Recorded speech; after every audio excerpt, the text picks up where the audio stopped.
සංසාරේ කවදනම් පින්නත් අය බණහඬ හම්බේ? කවද වගේ හම්බේ? මේ අම්මලා තාත්තලා හිතාගෙන ඉන්නේ ලබනාත් කවුරු වෙලා උපදී කියලා. එහෙම සැකයක්වත් නැද්ද? විශ්වාස කරන්ට මතක තියාගන්න.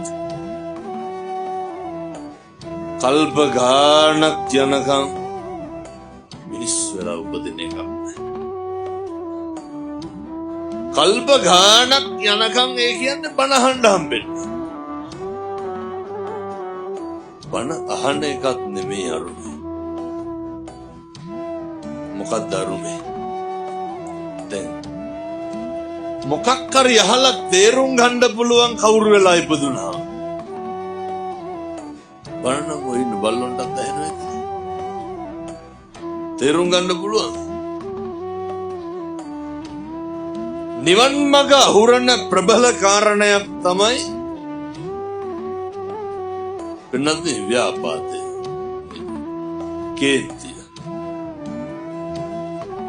මරෙන්ඩ කලින් පුරුදු වෙන්න මේ කේන්තිය නවත්තලා